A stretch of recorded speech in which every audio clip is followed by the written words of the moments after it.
Coming up in news tonight, Marco City MP Greg Moss says the battle for PLP leader is a political ploy.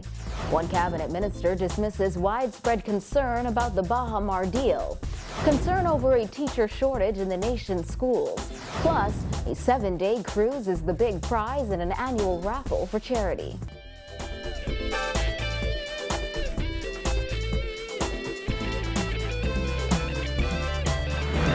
Welcome to our news. I'm Dana Smith. Thanks for joining us.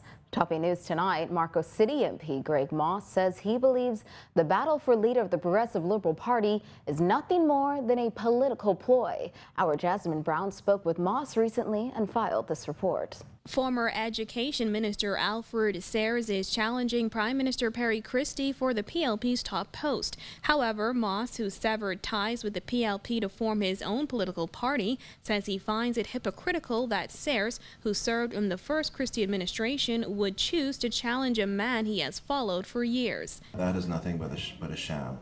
That is what you would call organized dissent.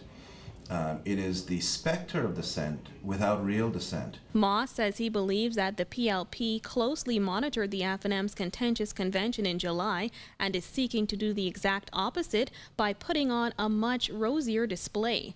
The F&M convention was surrounded by drama that ended in running mates Loretta Butler Turner and Dr. Dwayne Sands dropping out of the race.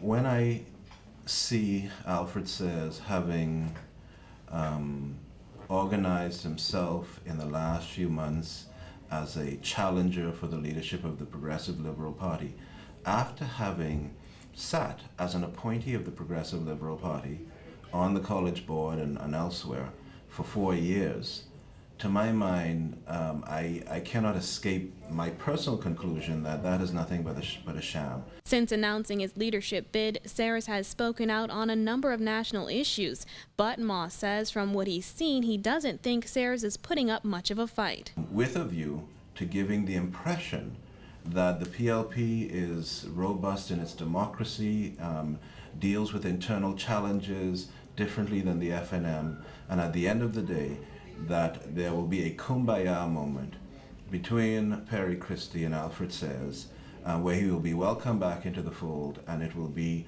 applauded as being a demonstration of the kind of maturity, political maturity and democratic maturity of the PLP. To my mind, is nothing of the kind.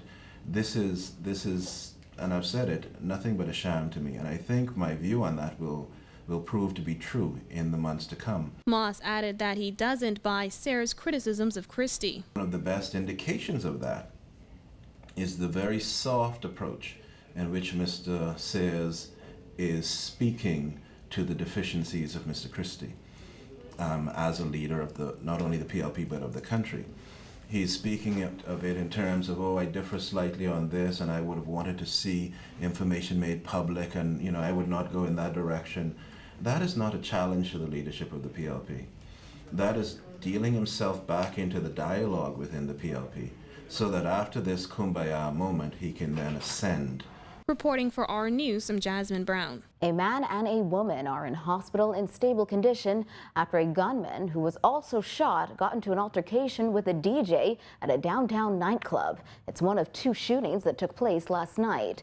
Police say shortly after midnight, 3 men believed to be Hispanic males were put out of a nightclub on Woods Rogers Wharf after creating a disturbance. Shortly after 3 a.m., police say one of the men returned to the club armed with a handgun, where he got into an altercation with the man who was the DJ at the club. The DJ attempted to disarm him, leading to the DJ, the gunman, and a woman being shot. The armed suspect then fled the scene. The 2 victims were transported to hospital, where they are detained in stable condition. Shortly after 7 a.m. this morning, police acting on intelligence went to a Mount Pleasant Avenue home where they arrested the suspect who had been shot. He's in hospital in stable condition under heavy police guard.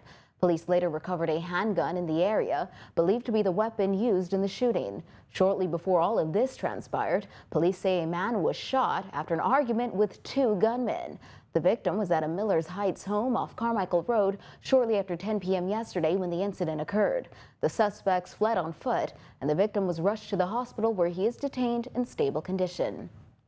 Police are asking anyone with information on this or any other crime to contact police anonymously at 919 or Crime Stoppers at 328-TIPS. In other news tonight, in the wake of criticisms from the FNM about the lack of detail in the Prime Minister's latest Baha Mar announcement, Labor Minister Shane Gibson said the opposition needs to find something new to talk about, as the government will deliver and see to Baha Mar's completion. He said the opposition is only opposing for the sake of opposing. I would sum it up like this, right? When I was a little boy, I used to watch the Western movies, right? And one person would be getting beat up, and you feel sorry for them. Then all of a sudden you hear the music in the background, dun dun dun dun dun dun dun dun dun, and then you know that relief is on the way, right? And so what I would say to them is get it all in now, because when this is settled, they'll have to find something new to talk about. Prime Minister Perry Christie announced the government and the China Exim Bank signed an agreement that will see Baha Mar completed, sold, and opened. However, key details on the agreement were not provided, and documents relating to the deal have been sealed by the Supreme Court. The opposition has blasted the government for its secrecy, but Gibson suggested he's not bothered by the opposition's criticisms, as the Christie administration will soon prove them wrong. It's no big deal. This is for the next couple of days. And when those contracts are paid and they're waiving their checks, and when those persons are made redundant and paid and they're waiving their checks, then all those who were talking about this will have to find something new to talk about. Gibson also fielded questions on the temporary closure of the Sandals Royal Bahamian Resort, which came under fire after it made 600 employees redundant. Gibson had said government was not given advance notice about the move. He says now government is in talks with Sandals executives about the matter, but he declined to give details. They're being addressed, but I don't want to discuss this in the public because I don't think it'll bring us any value. And so whatever concerns we have, we're having them dealt with. And at the appropriate time, we'll speak to them publicly. But speaking about them now won't bring any value to what's happening. But you have reached the Sandals executives, and there are talks going on. We have spoken to the persons that we need to talk to at the various levels, and we have shared our concerns. And like I said, at the appropriate time, we will release that information. Following Prime Minister Perry Christie's announcement that it was the China Exim Bank who made the application to the Supreme Court to seal the Baha Mar deal, FNM Deputy Leader Peter Turnquist suggested the government must agree with that move since it hasn't petitioned the courts to release the documents. Turnquist said Bahamian people have a right to know the details. That the government certainly is a interested participant in this whole affair, and to the extent that they are a party, they also have the ability, as I understand it, to petition the court for it to be unsealed. And so if in fact the Prime Minister is of the view that the arrangement does not need to be sealed, he can, on behalf of the Bahamian people, make that petition at the court. Turnquist charged the seal doesn't necessarily stop the Prime Minister from informing the public of what concessions, if any, were granted for the completion of Baha Mar. And the Bahamian people remain skeptical of the Prime Minister's announcements. Even outside of that, there's nothing to preclude him from indicating to the Bahamian people what is the principal concessions being outlined in that agreement.